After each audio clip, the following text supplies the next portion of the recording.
once there is any visitor who comes, so they get to know that so and so has come in. So with that, and having put judicial courts in all those regions, secured jobs for people.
What has happened is what?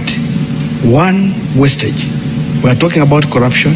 Is one of our main problem in this country. Every year they steal over 10 trillion shillings. Now when they are stealing that money, first it increases the demand on taxes. So that's why people have to pay taxes to cater for theft.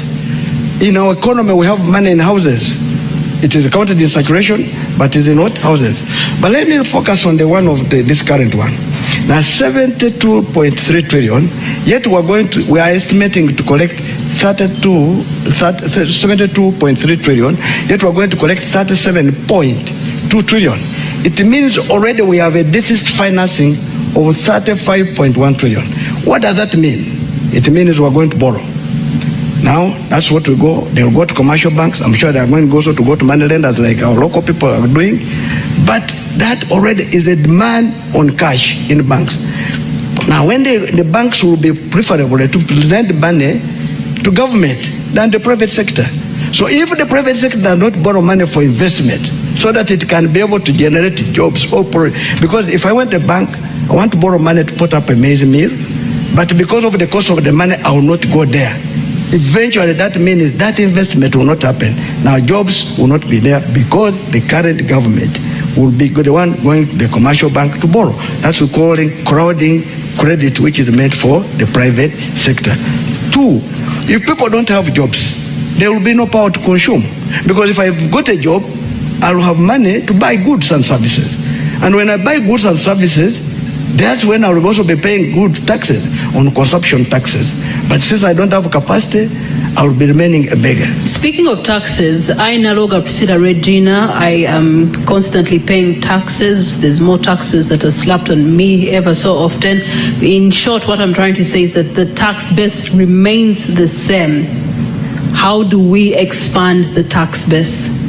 I think if you had listened to me, you would have got how you expand. Because I've said, if you have overcrowded, you have crowded the credit for the private sector, there's no investment. If there's no investment, there's no employment. Anybody who is employed pays taxes by either consuming goods and services, if it's not at the pay as you earn level, but at a certain level, you'll pay as you earn, which is a direct tax. Now, how do we do this? First, we must release credit so that the private sector is able to access credit at a lower interest rate, so that he's able to invest and get a return. Currently, the country Uganda we're living in, everybody now, if I'm not mistaken, every village you go now, there are money lenders who are lending our local people maybe 100,000, but they're charging 50% for only 1 month. Already those are the ones depriving those people to remain in poverty on a daily basis. Now, how do we go about it? We must expand the tax base. We shall expand the tax base if the government reduces its appetite for money which they are wasting. Cut corruption, you see the first 9.9 trillion. If this money you invested it in productive sector, like agriculture, it will generate more money because that will create jobs. And that's what we're saying, it must be invested in better places. Insecurity will go down quickly because the biggest insecurity is because of lack of jobs. 3, currently, 14 people are the one maintaining 86 people. Now that's very dangerous. A country which is full of beggars is very dangerous. And that's where we are saying we must cut it down and make sure that people can get it. And that's why in agriculture, we're talking about cooperatives. Everybody what will grow, government will Okay, thank you so much. You can find more details in the manifesto for the Forum for Democratic Change candidates. We're going to allow you to take a breather as we are getting reactions from the audience. We do have various sector leaders that are in our audience tonight. Amos Wekesa has joined us this evening, and he's been an ambassador of Uganda's tourism, so much so that he ended up setting up shop in a neighboring country simply because of the things that you, candidate Nandala Mafabi, are talking about. Amos Wekesa.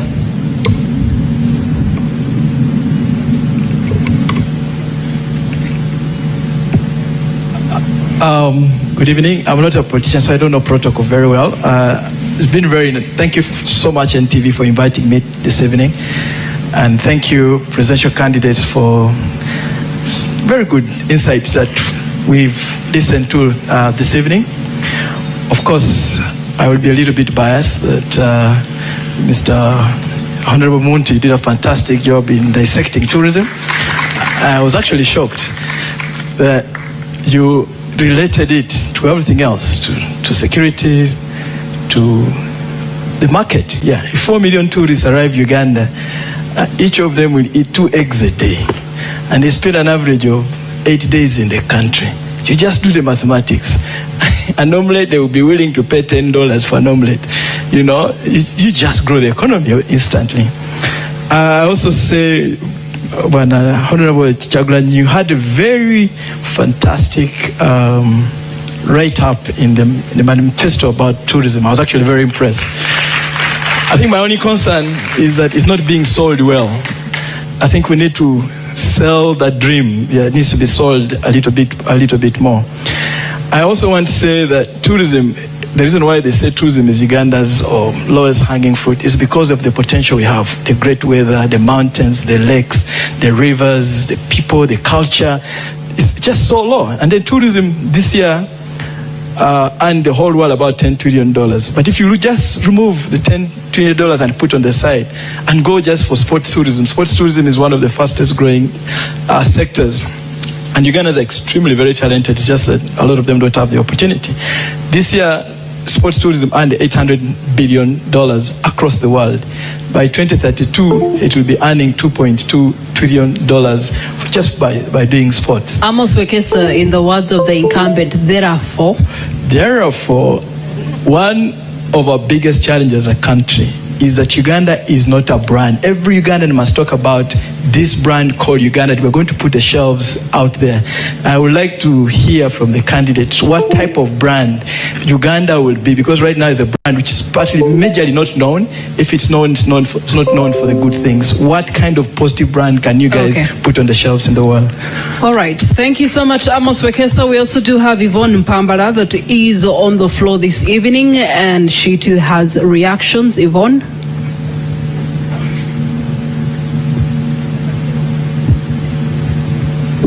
Our online audience, please keep those questions coming. We're going to be turning to them a little bit later on Facebook, on X, as well as TikTok. We're also streaming live on our websites, NTV Uganda, as well as Daily Monitor. Yvonne? Thank you so much for the opportunity. I'm glad that NTV has put a very spirited fight for us to be able to be at this debate. It's very unfortunate that we have three candidates that have shied away or cowered away. That's what I would call it, because it's very key for majority of our presidential candidates to come here and put a spirited fight in terms of what they feel is the vision for Uganda. So I appreciate the candidates that have made that deliberate choice to be here, and Uganda does not take it for granted. So we see you. Thank you. It's becoming very, I would call it problematic from the kind of generations we come from, that, you know, the voter apathy in Uganda has gone high because Ugandans no longer believe in the systems, not even elections. They don't believe in elections anymore. I feel that is one of the biggest problems, because we are going to sit on these platforms and talk and give the visions. Alternatively, majority of you have very good visions for this country, but we don't want to lie that Ugandans might not be listening because they've given up. What is the vision to make Ugandans believe again? Past just the normal words we put out, past the manifestos. Sometimes we are too lazy to read these things. I don't want to lie to you. So we don't see the vision from those booklets. We don't see what do we do to bring the hope back to Ugandans that Uganda can transform and become a better country where all systems work, where we believe in the kind of leaders we are putting in place, where we are sure that we are all included. I'm seeing so many men seated in front of us.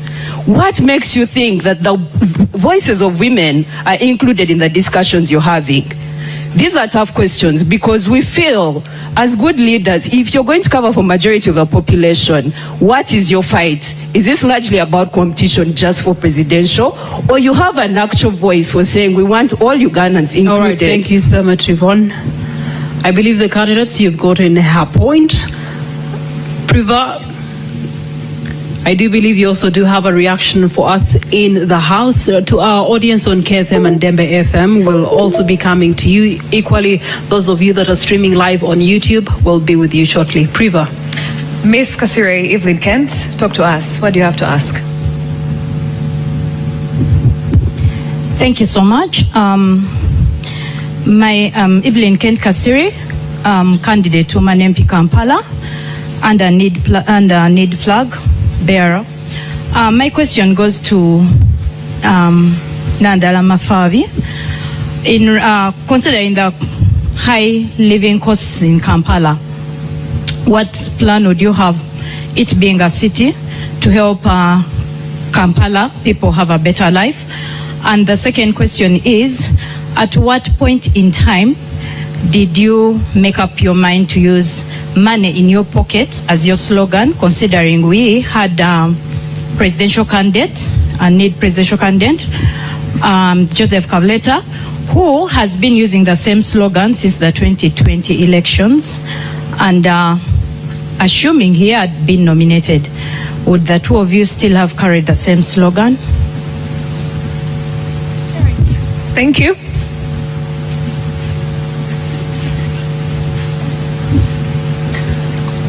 There's another gentleman here. Please make your submission. Thank you. My name is Agaba Mzora, and I'm from ANT Party. I'm also a candidate for Member of Parliament for Kampala Central, representing ANT. My question goes to Honorable Robert Kyagulanyi, and it relates to the recent confrontations his camp has had with Uganda Police and other related security agencies. It's quite unfortunate because previously, especially people from the security sector have been telling us that Ugandans were telling them that elections are boring because there are no violent confrontations between political camps and the security people. But they were not pointing at which Ugandans were saying that. To me, I took it to be that it was from their mouth. And so, as we have progressed, we have seen that boredom go away. Your question being? But also, the question is, Mr. Kyagulanyi, when you are in Kawempe, there is a video attributed to you telling your supporters that in Uganda, kati muri bayekera, mutambule mudeo wakanga bayekera, bimutuka mukore ibikorwa ibyekiyekera. All right. Which means in English that you had told your supporters that you are rebels. As you go home, behave like rebels. When you reach home, act as rebels. Are those statements truly yours? And if true, what actually did you mean? Because we got different interpretations. All right, thank you so much. Of those statements. You know, politicians speak a lot. So, gentlemen, this is my floor. I will have you continue that debate somewhere else. But your point has been duly received by the candidate that you're referring to. All right, Annual Katamba, talk to me. Oluzungu ennaku zino lwafuna ebigambo bingi. Njagala y'abooluganda balina ebigambo ebitonotono kubanga obudde butambudde. Waliwo enampisa erinnya njagala nnyo ebyokumpaana waana. Let him first pick a candidate there, then we'll pick somebody else from byonna bikole naye the man John Ken Ruchamuzi neyanza nnyo NTV kino kyemukoze kiringa nga senieni kyeyakola mu America. Nze Kivumbi Ernest Benjamin njagala okubuuza ekibuuzo bakandidenti baffe just buli omu ayogere yes or no. Eggwanga lyaffe teribaddeewo na transition yonna eri peaceful emyaka gyonna. Singa omu ku mmwe akwata obuyinza mugenda kusonyiwa President Museveni ne famire ye ku lw'obulungi bw'eggwanga oba mugenda kumusiba? Kale toyanza nnyo toyanzeke kanfuneyo ekiri mu mbeera ey'abannamawulire. All right, let's keep the questions short and sweet and straight to the point. Let's hear from you. Amanya nze Muwadankunye. Make payments to supermarkets, restaurants, hospitals, fuel stations, bars, duka, saluni. Amabirizi candidate Nandala none yagambye okwogera mu Luganda. Candidate Bulira Frank. From the trend eri mu mawulire ne campaign nga zibadde zitambula kiraga nti Uganda abangi bajumbidde nnyo campaign rallies eza presidential candidate Kyagulanyi Ssentamu Robert. Submission zammwe namwe muwulikisenga abataagala Mwai Museveni kikyalimbudde okwegatta emabega wa candidate Kyagulanyi Ssentamu Robert. Musobola okwekomitinga kati mukirowoozaako nteekateeka zammwe ki bwe tuba nga twagala okweddiza obuyinza nga bannayuganda. Ndowooza njagala okuwulira tteeka yammwe ku kwegatta emabega wa candidate Kyagulanyi Ssentamu Robert alabise nga yasinze obuwagizi mu public ne mu rallies. Annual Katamba lindako. Annual Katamba noonyeza omwami John Ken Ruchamuzi. Then Privan noonyeza omwami gwe bayita Johnson Mayamba. Those will be the two questions we'll take on the floor. Then we will allow our candidates to respond to each one of them. Thereafter, we'll go to our online audience and also give them a chance to interact with their candidate. Presidential debate rests to 2026 elections. Thank you very much. My name is John Ken Luchams, the man. First of all, I would like to thank the NTV establishment for this wonderful organization of a debate of this magnitude. I'm making a comment from an intellectual viewpoint with reference to two presidential candidates, namely Owekitiibwa Mabirizi and Owekitiibwa Bulira. You have made a significant point with reference to your comments on federalism. One of the reasons why Uganda should go in for federal system of government is related to the gross mismanagement of Uganda today. Government is in shambles. If we don't pray very hard, even a military takeover could come in. So when the regions share powers. Honorable Echibuzo Chechiriwa. Yeah, no, I'm making a comment. No, oh, you're making a comment? Yes. Okay. When the regions share security powers with the center, and well knowing that Article 1 of the Constitution says power belongs to the people, by sharing that power on security, will reduce the gross expenditure we are giving to President Museveni and his family. A lot of money we are paying all is directed to security. Will insecurity not end? Shall we keep on being... Thank you so much, Honorable. That's a question. So that is a comment for all of us to ponder. The regions need that power because under the federal system of government, power checks power. Power from the region checks the State House, for example. But the district has no capacity to check the State House on corruption. I hope you understand. Thank you, Honorable. Thank you so much. Let's listen from Johnson. Thank you so much. My name is Johnson Mayamba. I am a journalist. He said democracy dies in darkness. We have covered this presidential campaign. We are covering the trail. We are covering the debate. And on a daily, a journalist is hurt.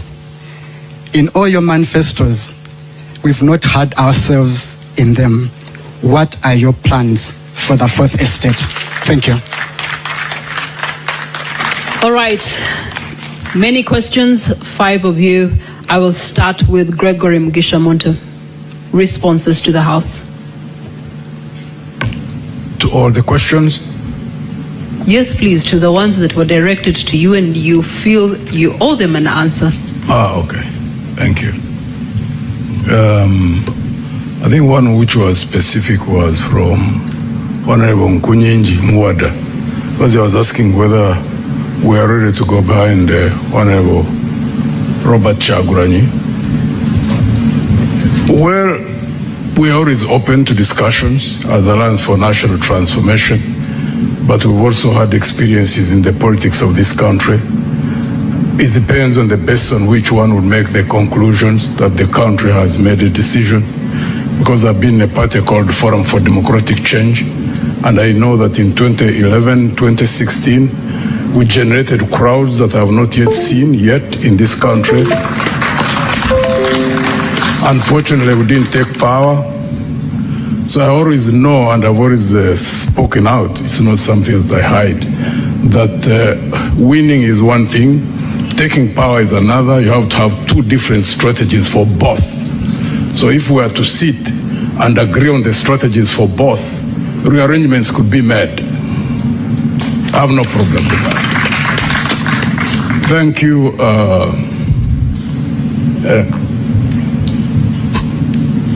I think Yvonne talked about the raising of hope.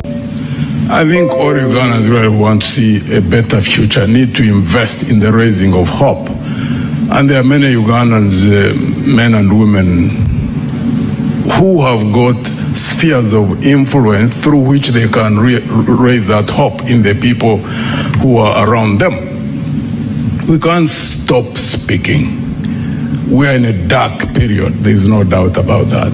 But in every dark cloud, as you say, there's always a silver lining. So every Ugandan who recognizes that anything that loses hope starts dying must participate in that. You can't just leave it on the candidates. We must keep on resustaining the hope within our people, because if there is absolute loss of hope, like I noticed when you go up country, then the future will really be very, very bleak. Do everything humanly possible to talk to people, to tell them that things always change. There is always a turning point. Even us, we will get that turning point, but we all must focus to a future that is better than what we're experiencing and work, invest into it. There's no way a better future is going to fall like rain, which unfortunately seems to be what most people hope or expect that is going to happen, that you leave it to just 8 people roving all over the country. No, 7, not 8. 7 is already, a different category. Is the one who want to throw out of power. So the 7 of us, you can't say we are the one. We can't be the only ones who raise hope. There are many more Ugandans who can discuss these issues on the dining table, in the taxis, in the borders, wherever they are, because hope is what sustains us as a people. The moment you lose hope, you start dying. Wekesa Amos, thank you for recognizing our understanding of what the potential for tourism is, because I can't even understand why anybody who seriously looks at growing an economy cannot look at tourism as one of the focal areas for investment. Uganda have not even tapped beyond 30% of the potential that we do have. If we had time, we would go into details in regard to that. And well, the colleague from WENT, it's unfortunate that you asked that question. You know how this regime manipulates information, manipulates people. So we stand with Honorable Kyagulanyi in all the things he's doing. It's unfortunate that the security services are really focused on breaking the crowds, which they do have, which they used to do to our candidate in FDC when we were there. They have a way of trying to do things in such a way that they cause clashes within the opposition forces. We will not allow that. Even when we are separate, even when we are running different campaigns, we will stand together against the tyranny of the regime.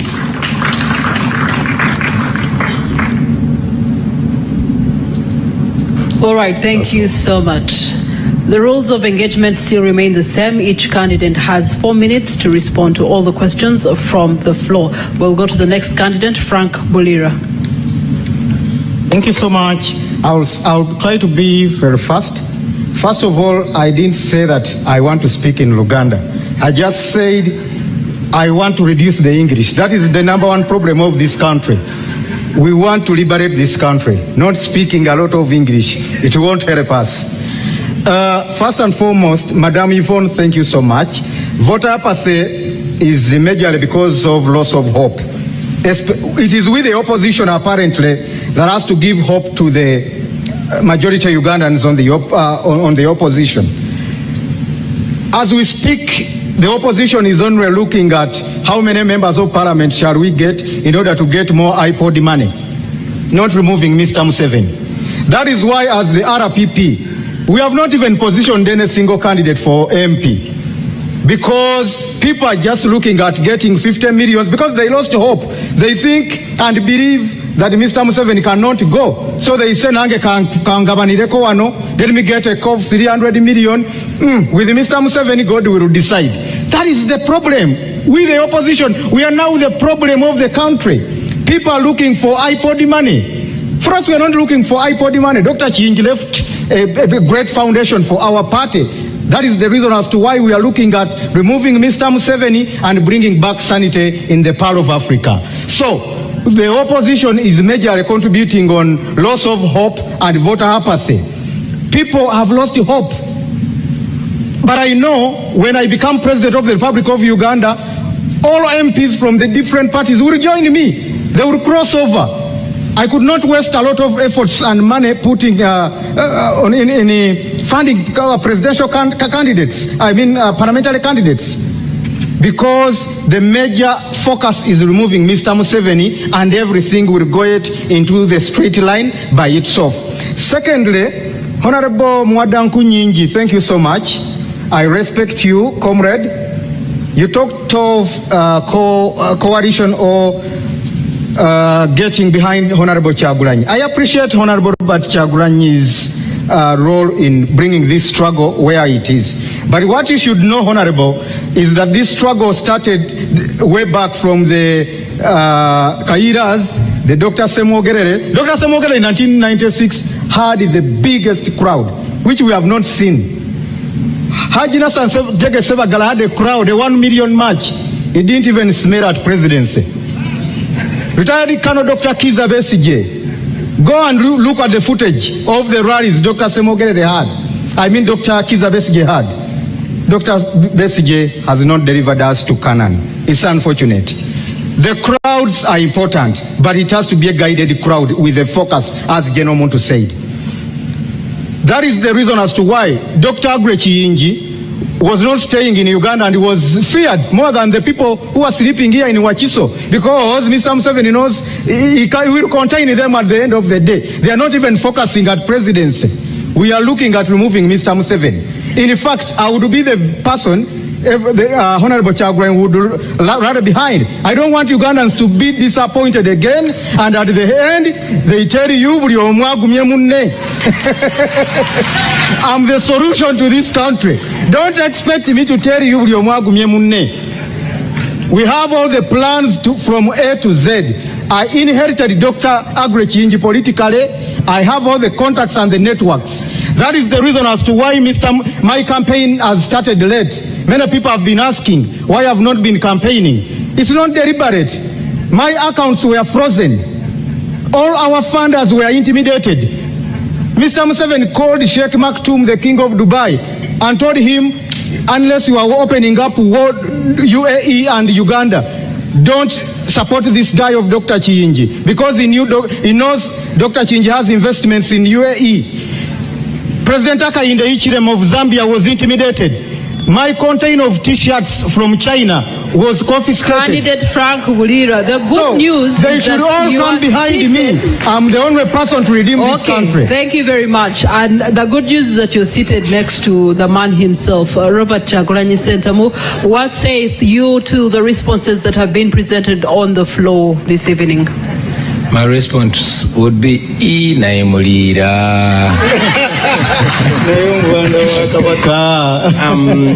thank you very much, Mildred.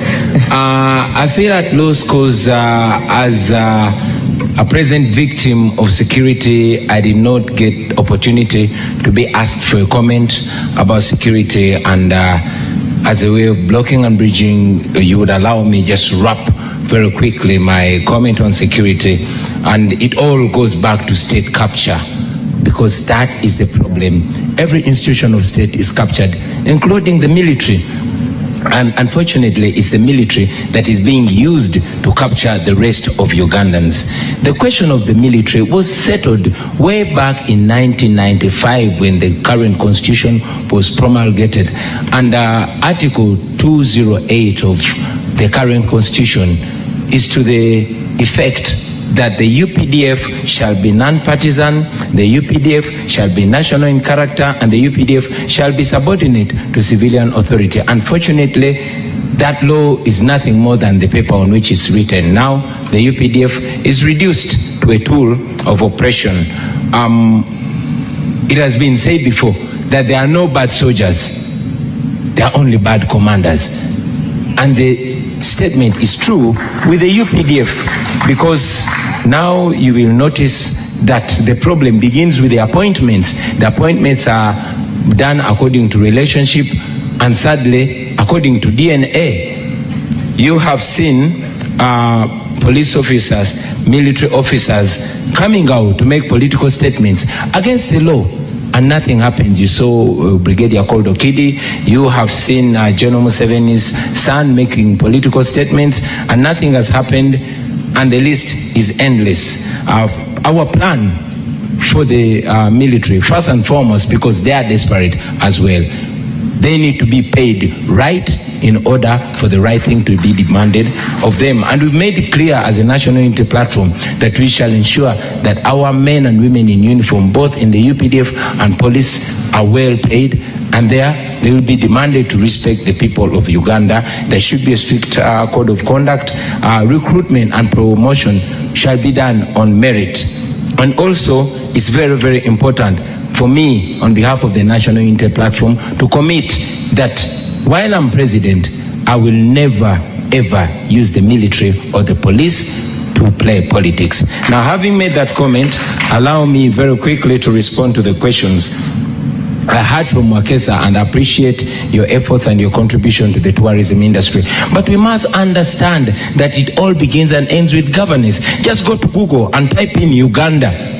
Imagine you're outside Uganda and type in Uganda. You'll see what it brings to you. Will that be reason for you to tour Uganda? So it is not us to create an image or a brand of Uganda. The brand of Uganda is being messed by those that are in power, and it is upon us to remove them from power so that we can present a good brand. Uganda is one of the most beautiful countries in the world, and our tourism potential is robust, but it is being messed by those that are in power, because what matters to them is not what the country gets.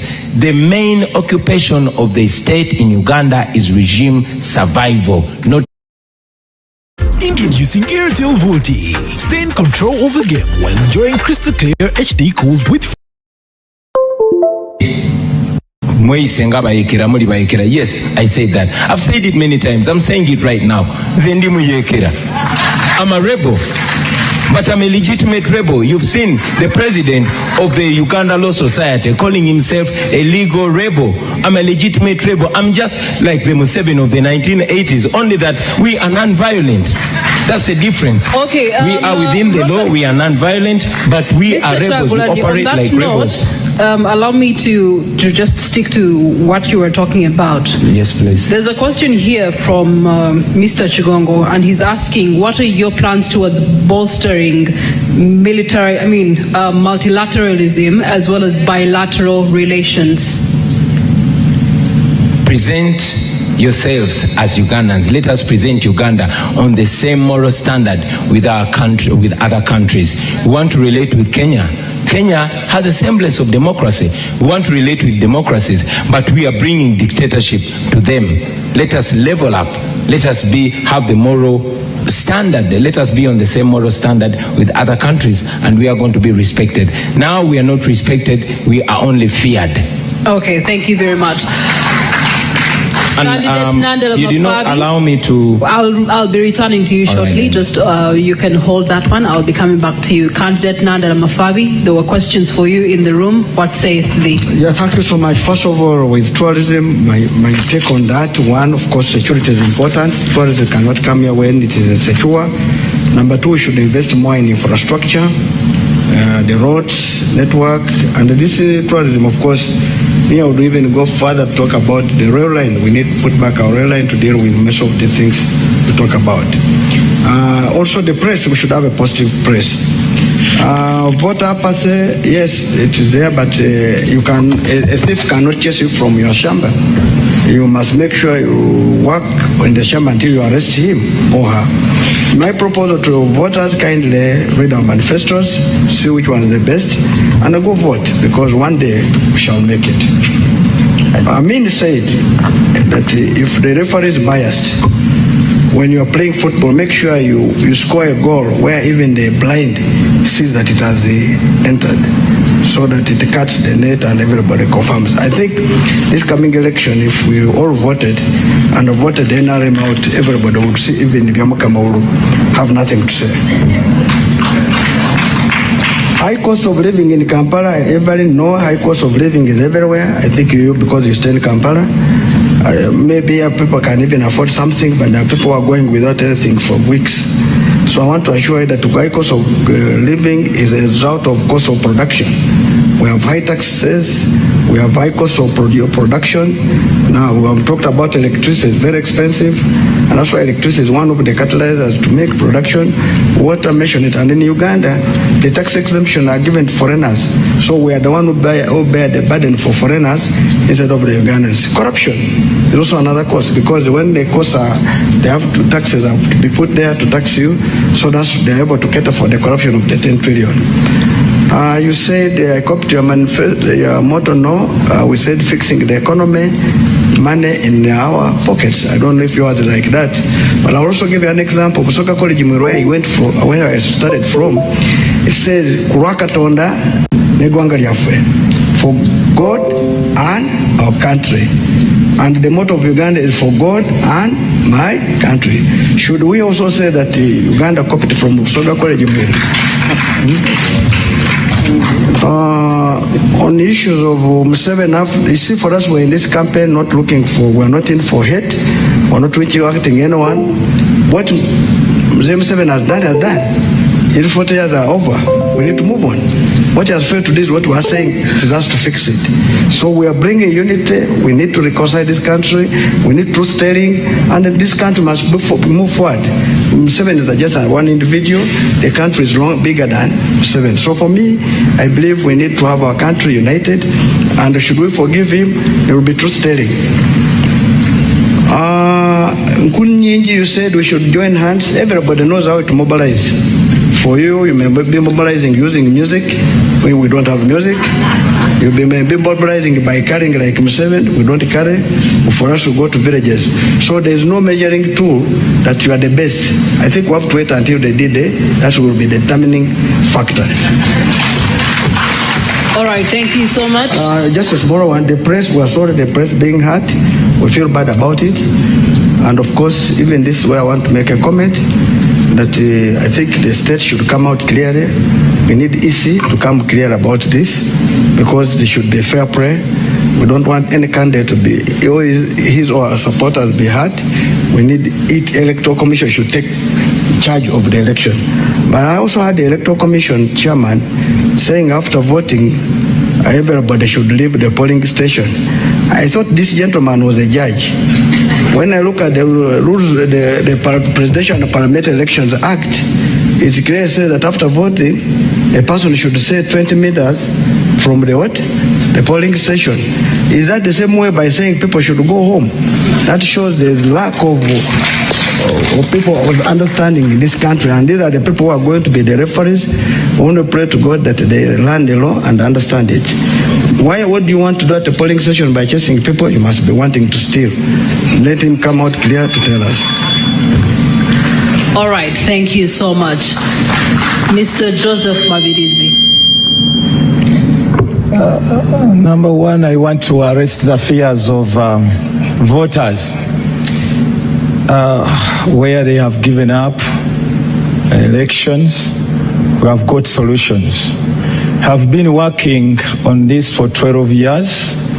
We know very well that there is vote rigging and so forth. So number one thing that we've done is educating Ugandans about the army we have and their rights, the constitutional rights. When you add the policemen and the soldiers, we have 106,000 soldiermen or gunmen. And the recent census which was carried out, we are over 45 million, and they did not come to my home. So we have already mobilized people who are more than 3 million. If Justice Byabakama decides to announce any other person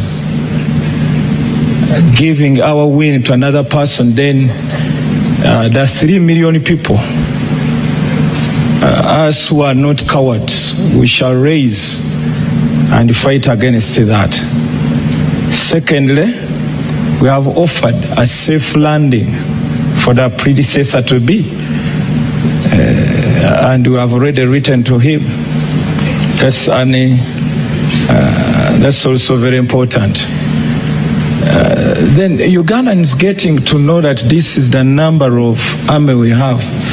If anybody violates the constitution, we have to raise. That is very important.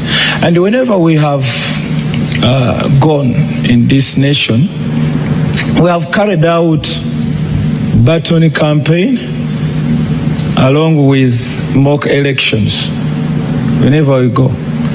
And that has helped Ugandans to know that the current regime has no support, because whenever we go, we get the ballots, people vote, and there is no place where this regime has got more than 4 votes.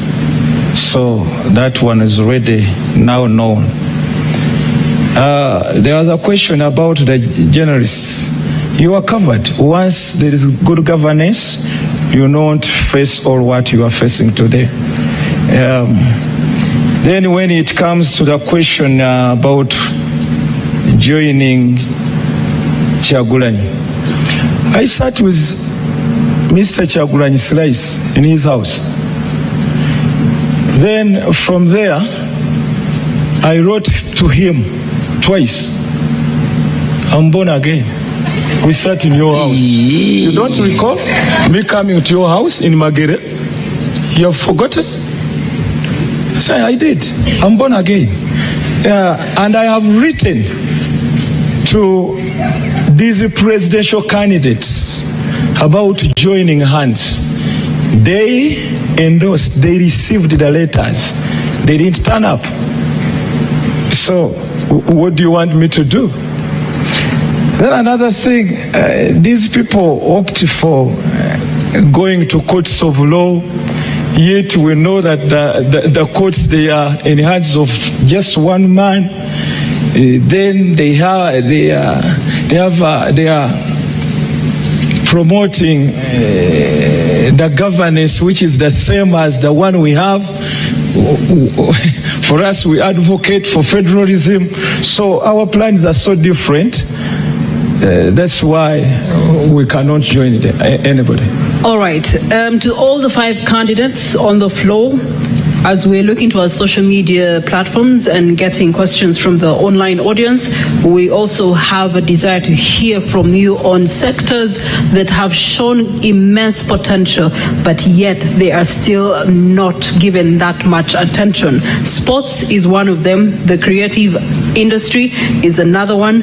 And of course, some people have not had responses of candidates regarding protection mechanisms for the Fourth Estate. That being said, as you prepare your responses, turning to our social media platforms, someone has put a crying emoji and said, but help me, as Uganda started out as a federal state, but the system collapsed.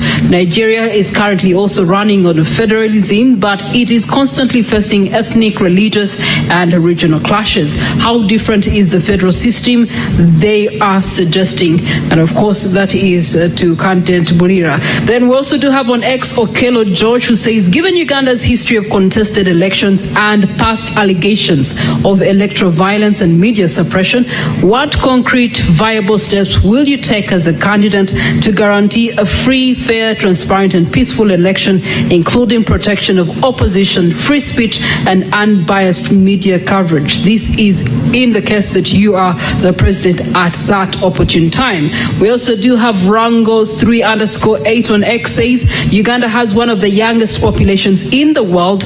What is your vision for empowering youth to lead in innovation, youth to lead in politics, and youth to lead in entrepreneurship? How will you engage young people in decision-making processes? And I'm going to take the final one from X. I am Sami says, 1, how do you plan to leverage technology to boost Uganda's economy and improve the lives of citizens? 2, what strategies would you implement to increase access to digital services, especially in rural areas?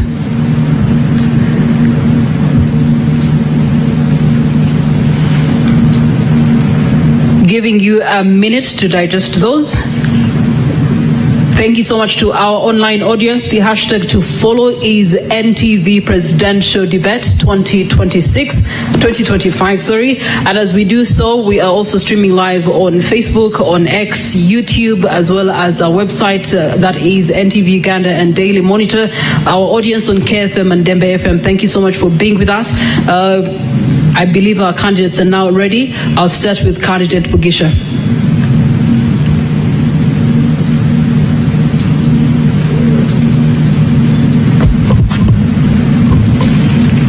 The areas which have high potential but where there hasn't been adequate investment, as they have indicated, like in sports, like in the creative industry.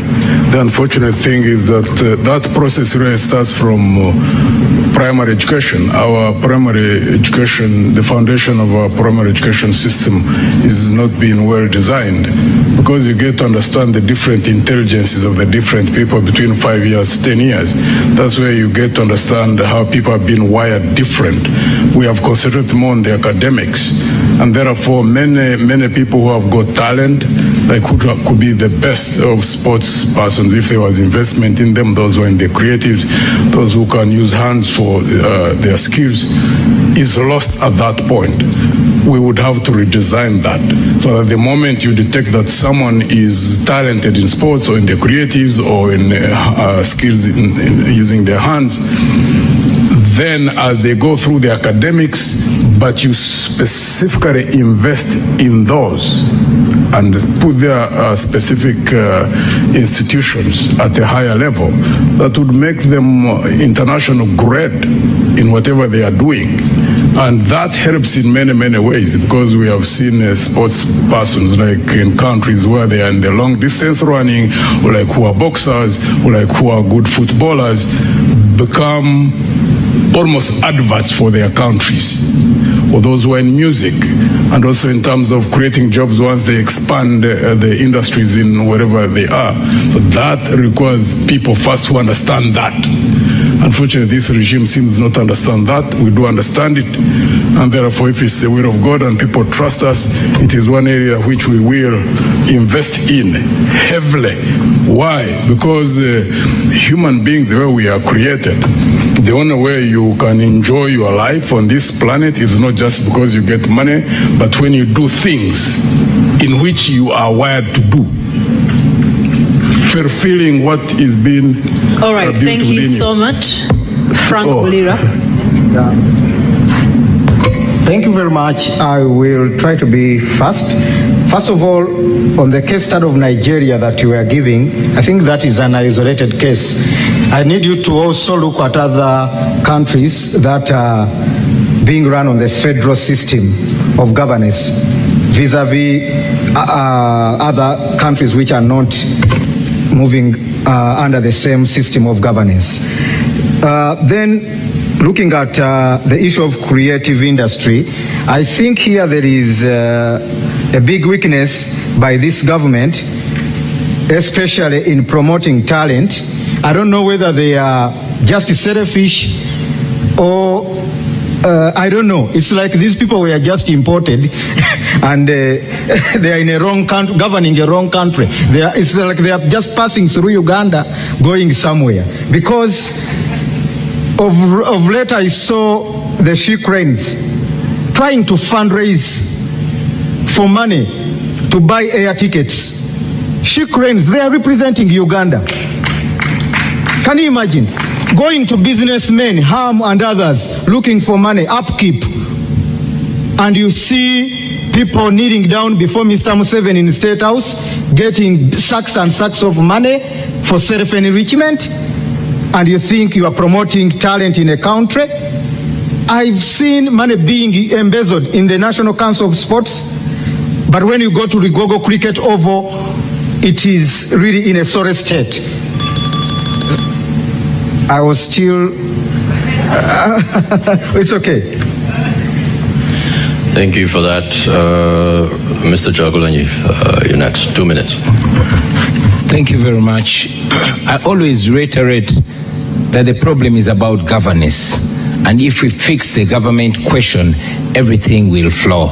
But before we fix the government question, everything, every resource in Uganda is going to be reduced to regime survival, from public to private. Now, I'll tell you that I come from the creative industry, and I know how robust that industry is. But as we speak right now, I'm an artist, but without quoting any law, I was banned from performing my profession. Just a few days ago, a renowned artist called King Saha was blocked from performing, from having a concert, not knowing that when you block an artist like that, you're denying thousands employment. So the regime that we have here does not care about anything. All it cares about is regime survival. We must remember that the few times Uganda shined internationally, it has been either because of sports or because of creatives. When we get the gold medals, or when our artists shine internationally. Unfortunately, even the creative industry has been captured today. You notice that we have a member of parliament who is an artist called Dr. Hildeman. He presented a copyright amendment bill. It was sat on by the regime because it empowers the creatives to be rich, to be productive, and to be able to employ other people. Very quickly, in our manifesto, we present the 4S because we want to build the creative industry right from school, right from childhood. We have a generation now that has not gone to school. It is unemployed and unemployable. We are grappling with it. But we have a new Uganda, a young Uganda that's coming, and we have to plan for it. And we're beginning this from school. We have 4S, that is the academics, the arts, the athletics, and agriculture. Now, leave alone the academics. Let's talk about the second A, that is the arts. In the arts, if we start focusing and investing and prioritizing the arts, you'll get thousands, if not millions of Bobby Wines. I am an artist. I came from that line. I was able to guide myself. And it is that benchmark, it is that example that we want to bring and use in the schools, the same way with sports and all other areas. All right, Nandala Mafavi Nathan. Thank you so much. I forgot something about Evelyn. How do you reduce cost of living? You reduce cost of production, you reduce taxes, you expand the tax base, and remove tax exemption to foreigners. You will find that the cost of production goes down and the cost of living will be lower. Sports facilities, we have it in our manifesto. For us, we believe the Achibwes here, the Dockers here, is it in Zukuru? If they had no facility, if they had better facility, there are more people here. That's why we're saying we need to put stadiums in every sub-region, and we are saying that at every sub-county there must be a real same facility to deal with sports. I'm not good at it, but we need to promote people's talents. If they're artists, they should be able to be promoted. I agree this should be taught from primary, going upward. Like sports also, they should start from primary. Youth, we have a plan of youth. For us, we're talking about enterprises. If you read our manifesto, it's very clear how we plan. We're saying every graduate, when he's living at the gate, will be handed 1 million shillings to start life. And when he doesn't have any job within 6 months, there will be enterprises to be set up, which the youth will manage, and they will be able to create jobs for others. They are very clear, and we're looking more in agriculture, in ICT, because now this is the current one. Because if you talk about technology, digital platforms are there most important. But unfortunately, the internet is too expensive. I'm sure it might be the most expensive in the world. But in most countries, the internet now is so, even on the streets, the internet free, where they should access. Currently, for example, most multinationals are using the youth, giving them jobs. Let me give an example. Like you get a multinational who say, auditing, preparing my accounts, you get a youth in India, are the one preparing, and they are using dictators, and are being paid, are being employed. And for me, ICT is one of the most important things to also create jobs. On violence during elections. All right, you can keep the rest for closing remarks. Each candidate will be given 5 minutes to close this debate and to say one last word to the voter, the constituency, 45.9 million Ugandans. Let's have a response from Mr. Joseph Mavidizi. Let me talk about youth empowerment. It starts with education. We need to overhaul the education system to come up with the education which fits our needs. Today, the education we have, it doesn't benefit. There's a microphone that is on. Let's switch it off. Thank you. Yes, it's on.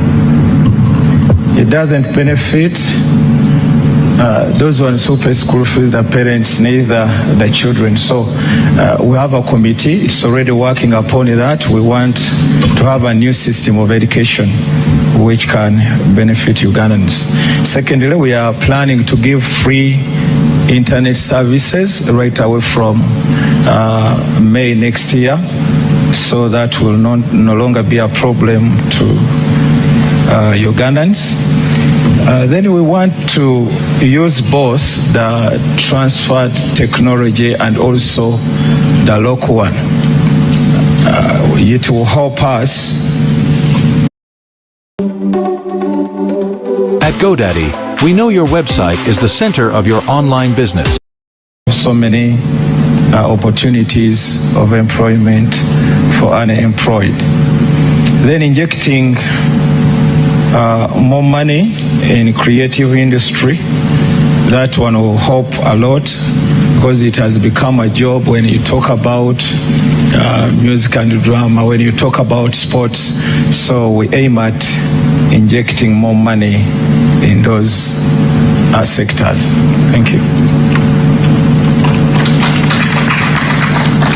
Thank you very much for that. As we wrap up, allow me to hand over to all the 5 candidates, 5 minutes each, to give us their closing remarks and reflections and what they plan for this country, in case you missed anything out. Sadly, we do not have enough time.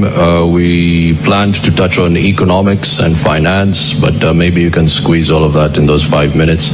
I know it's brief, but over to you. Candidate Muntu, could you please start us off? Thank you.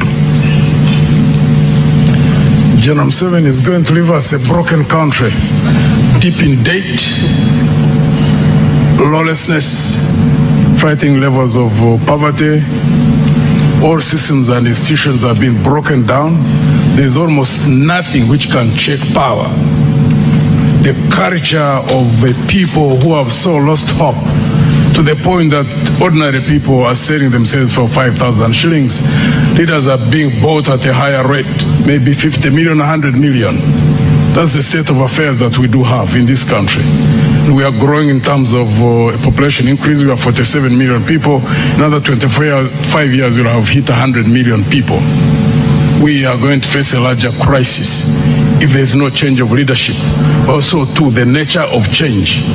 Because we have had 63 years of leaders who go in there and they all almost do the same thing, continue moving the same direction. So there must be something up there which most people may not understand. There's absolutely no reason why 9 presidents can all go in giving promises and within a few years they all get drunk with power. What I promise the Ugandan people is 1, integrity, resoluteness in standing by what I've believed in since I was 23 years old. I am a man of his word. What I tell you today is what I tell you tomorrow. I am resilient. I've been tested, not just by money, which was unchecked. There were no systems in the army. When I commanded the army, I established the systems of managing national resources. I believe in equality before the law. I believe in justice. I believe in equal opportunities. Everywhere where I've been, I have ensured that I practice what I talk about. Therefore, consistency is very, very important. And more so, I project myself based on my track record. So, if it's the will of God and the people of Uganda trust me as I ask them to, it's not that I'm going to be tested. I've already been tested. Money, power, and high office has been the Waterloo for many, many leaders. Talk is cheap, Americans say. Where we are at, a broken down country, where it requires rebuilding of systems, reestablishment of functioning institutions, require someone who has the character that by God's grace I do have. I work in teams. I am good at managing teams, at selection and managing teams. Understand the challenges we do have as a country. The future, if it's going to be different in terms of culture, in terms of direction, is not going to be easy sailing. It requires a resoluteness and determination, for example, to fight corruption. Is not an easy job because there are going to be counter forces that are going to fight, domestic as well as foreign. It requires management of national security services, the army, police, and internal security services, which require sophisticated management. In the manner where we are now, we are in a very, very precarious situation. Let me give just one example. The nature, the frightening situation that we are in. There is a constitution. Everybody knows that if the president was going to a coma, the vice president would take over. I have asked in 8 districts where I have been that experience.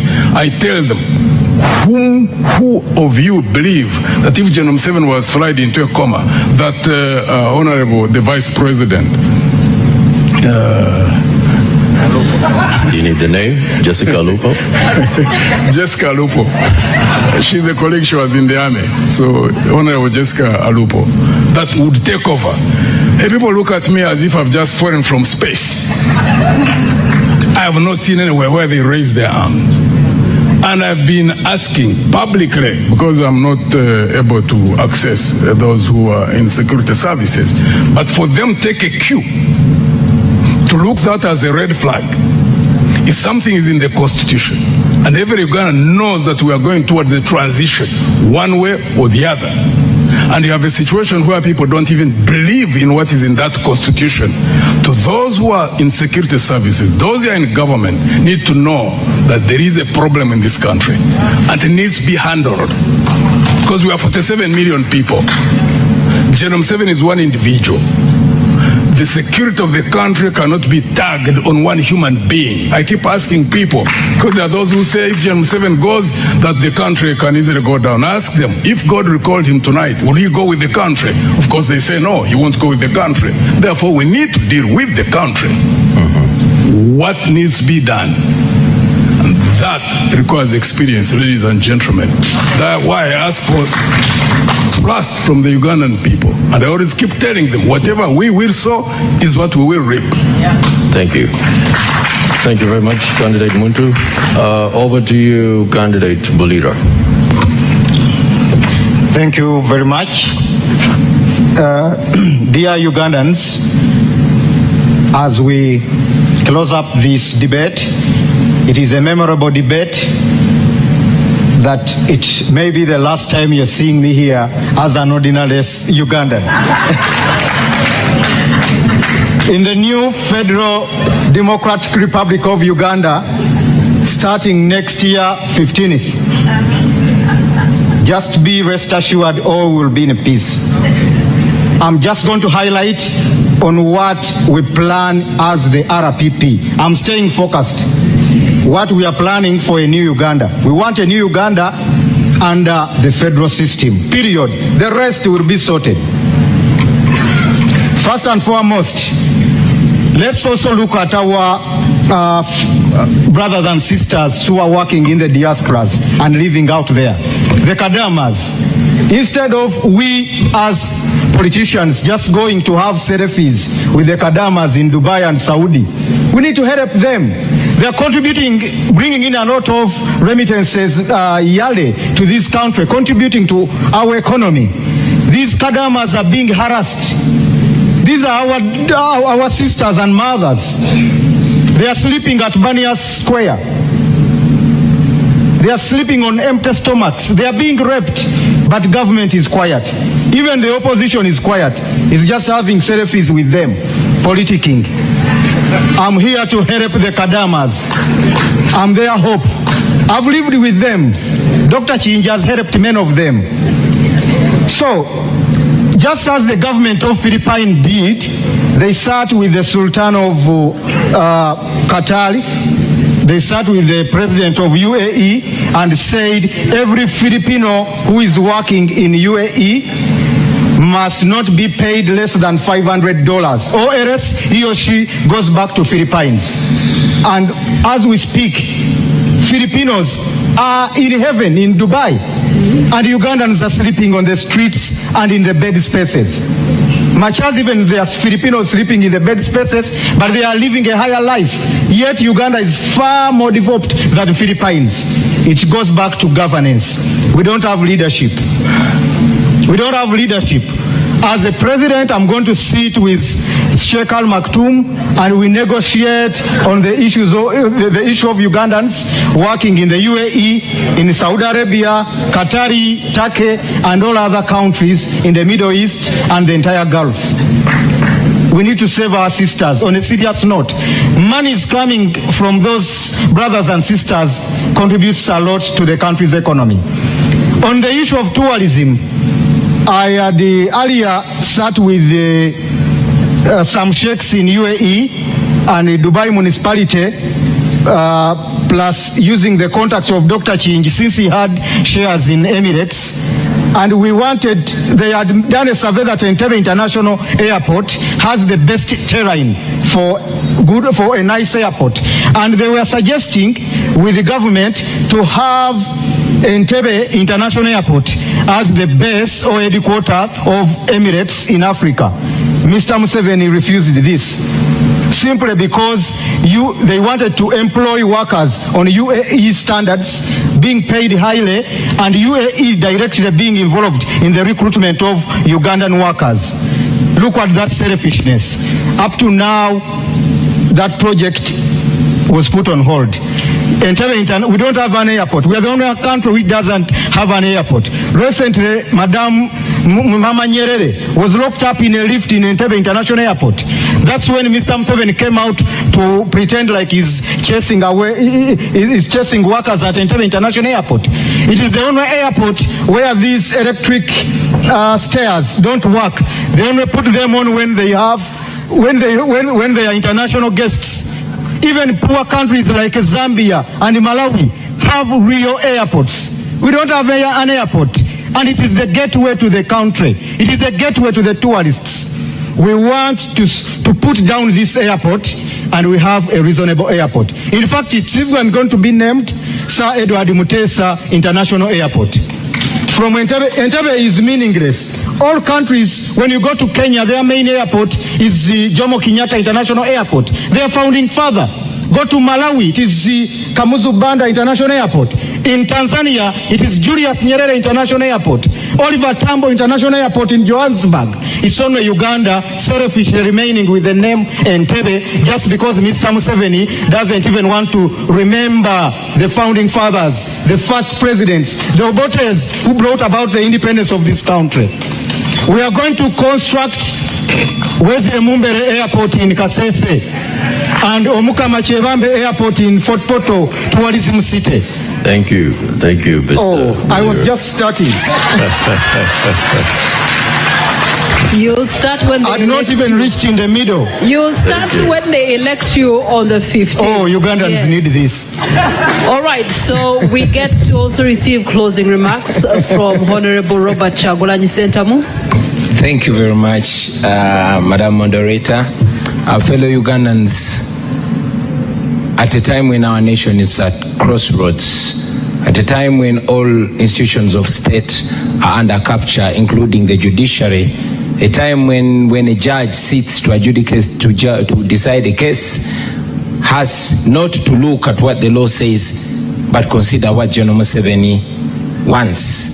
At a time when appointment of judges is by a person and yet is supposed to be by the Judicial Service Commission, a time when even a justice of the Supreme Court, Justice Chisache, is in exile because she fears for her life, having disagreed with the status quo. A time when political leaders are in jail, people like Dr. Kizza Besigye for no case whatsoever, where citizens are tortured on camera by those that are supposed to protect them. A time where social media is blocked. Facebook, as we speak right now, is blocked just because one person does not like it. A time when laws are applied selectively, where some people are in prison for apparently being charged for computer misuse, and yet, as a person standing right here, I'm a victim of harassment and threats by the highest official in the military, threatening to behead me. In a time where a country is completely captured, I want you to know that a new Uganda is possible. A new Uganda can come, and it's by you and me. Ladies and gentlemen, I come to you as a typical Ugandan. I've grown up in your faces. I've grown up from the lowest of society to here where I am today. I am a symbol of resilience, a symbol of discipline. I came from the ghetto, the worst of character, but to be that I'm a happily and decently married man, well educated and all that, that speaks of my character. Ladies and gentlemen, I present myself to this generation, to unite this generation, to uplift this generation, to stop our tribalism, to unite the country. And with your support, with your endorsement, I am sure we can all change Uganda. I've said it before and I say it again. I don't present myself as the most capable or the most educated or the oldest or the most experienced, but the most committed to lead this generation out of slavery. When you vote for me, when you vote for the National Unity Platform, you'll be voting to end 40 years of dictatorship. You will be voting for servant leadership. I present myself not as a boss, but as a servant. And most importantly, we as a nation will be able to march forward together. Therefore, ladies and gentlemen, please remember that we have an opportunity to redefine our history, an opportunity to start over again. This opportunity is coming on the 15th of January to end the hate, to end the historical injustices, to end tribalism, and to rebuild our country. I am sure Ugandans, especially the young ones, love each other. They want to live together, but they are stuck in the past. It is our opportunity to unchain and unhinge and move forward. Therefore, I call upon all of you to vote for me. Yes, I have the highest respect for all these contenders right here, but I'm the best choice. The people of Uganda have shown it to you. It is only a pretender that will not agree that the person elected to be president of Uganda in 2021 was Kyagulanyi Ssentamu Robert. The people of Uganda have consistently shown it to you, from the north to the south, from the east to the west. None of the candidates can win me in an election, even in their own backyard. Therefore, I might fail to convince them to join the winning team. But you, the people of Uganda, have always taken a lead. You have led us. Please lead us. Let us liberate our country, and forever we shall end this slavery. I thank you for God and my country. All right. Let's have order in the room. We do have other candidates that are worthy of their time. And now turning to candidate Nandela Mafabi Nathan for your closing remarks. Thank you so much. I come in this election, as I stated from the beginning, to fix the economy, and we have money in our pockets. I heard my colleague was asking that I copy their motto. I've been reminded theirs is money in your pocket. For us, I say money in our pockets. The country we are in right now, the main issue we have is greed. That's corruption, which is a cost, a big cost to this country. It's the one which is making cost of production go high. In a moment, Todd's mom will read her son's internet browsing history. What? ExpressVPN apps keep your activity in. The taxes are reduced, there will be more money at your disposal for consumption, and the layer living will be better. Two, we come with a plan to invest in productive sectors. And that's why we're saying our budget, 10% of the budget will go to agriculture. And the moment the agriculture is up there, bring back the cooperatives. which I come with an experience from Bugis Cooperative Union, because one of those which had been taken away, and now it is there thriving. We believe people will be able to market their produce from their cooperative societies, like cotton, like tea, like coffee, like tobacco, even cassava. Right now, cassava is the one which is leading in starch. And 1 kilo of starch is $360. That's about $1,400. We used to have a factory for starch in Lila. It was destroyed. And we believe if we grow cassava, we shall make money in starch. So, in this process, we're going to create jobs. And the moment we create jobs, people will have money, because then they will have capacity to buy goods and services. I come here with experience in the area of economics, in the area of accountability, in the area of financial management, in the area of taxation. And I know how poverty is painful. I come from a village. I studied from a village school until I reached Busoga College, Mwiri. But by then in education, you never needed to be in town to be able to go to a good school. You needed to be in a village and you'll go to a good school. And that's why we're saying we must revamp our education system so that we go back to the basics, so that Ugandans can access good education and be able to lead a better life and develop themselves. In this election, I know we have many candidates, but the problem now is not anything. It's about people suffering because of poverty. The moment we resolve poverty, insecurity will go down. The moment we resolve employment, people will be better lives. I am here. I understand what you go through. Every village, there's a money lender. A money lender who is charging our mothers and fathers very expensive with the knowledge of government. This is very dangerous. How do you charge somebody 50% per month on a loan of limited, just a small loan? This is going to end because people are suffering daily, and that's why we come with a very big investment in the financial sector. We'll return back the cooperative bank, which is in the law. And this is the one which is going to help cooperators. We'll bring the agriculture bank, which is also going to help the farmers. And whatever you grow, if it cannot be sold there and then, it will be put in silos. Government is going to put drivers which are going to stimulate this growth. And the government should lead in this process. We are going to ensure the economy belongs to Ugandans. Our economy currently is for foreigners. The telecom sector belongs to foreigners. The construction sector belongs to foreigners. We believe Ugandans should be the one to lead. I will give an example. To construct a road, all 95% of the materials are from Uganda. The stones, the cement, the sand, the water, and the laborers. Why would a road in Uganda, 1 kilometer, cost money which can make 20 kilometers? It's because of corruption. Corruption must be dealt fully, without fear or favor, and we shall lead by examples to ensure that justice is done without fear or favor. The judiciary should be a judiciary which should be there to do work, not to do political judgments, not to really sit on cases. And if you cannot work, in my time, you'll not be in that judiciary. Because justice delayed is justice denied. And this cannot be acceptable. I look forward, if you lend me your vote, I am the best candidate of all the 8 candidates, because our problem now is poverty, which needs to be resolved. Thank you for that.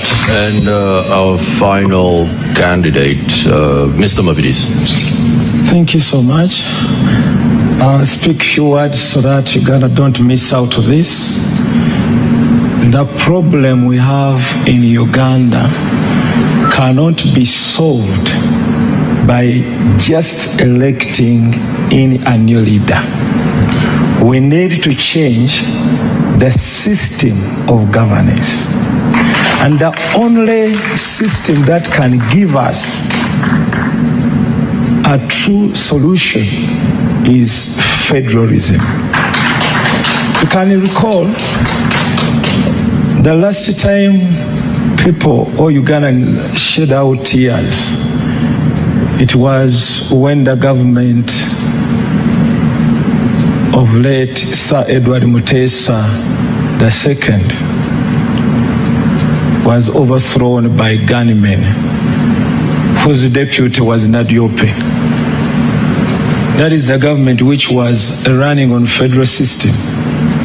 So without addressing that issue, even if you elect who in the same system, that person will be a dictator. So what we need to do is to look into the governance system.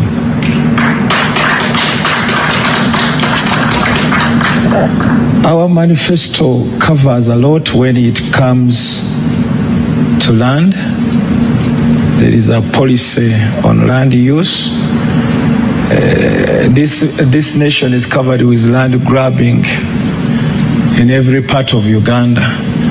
And it wasn't a problem before until this government came in, where a lot of government people go out with a lot of money, buy land, chase people from their land. So we need a policy on that. We want to make environment conservation also a point where we want to make Uganda a forest again by planting fruit trees along all the roads, the feeder roads, the Tamaka roads. It will help us when it comes to rainfall formation, but also employing so many people. How? I talked about getting simple machines to use, that is agricultural modernization, which is very important in our nation. But let me give you an example. Kenya, they have got mangoes, but their juice is not sweet as the mangoes of Uganda we have here. So they come here, they buy mangoes, they take to their nation. Go to supermarkets and ask for juice that comes from Kenya. It costs 15,000, 20,000, 10,000. Our juice here just costs 3,000, 2,000. So we need that value addition and the things that we do here, and that will help, will open for us a large market that is international. We have been talking about East African Federation, then Africa, Pan-Africanist, what. Before you do it in your country, you cannot trade it in anywhere else. We need to work, we need to make sure that in our country we have federal, so that we opt for East African Federation. And that is the problem that we are facing. Now all the countries, the neighboring countries, they are scared of us because of our way of governance. They don't know what will happen. And you've heard some of the neighbors saying, we had a settled nation, but now what has come, the instability, it is because of Uganda. So we want to deal away with that. There is another important thing that people are not considering. We have been voting and we supported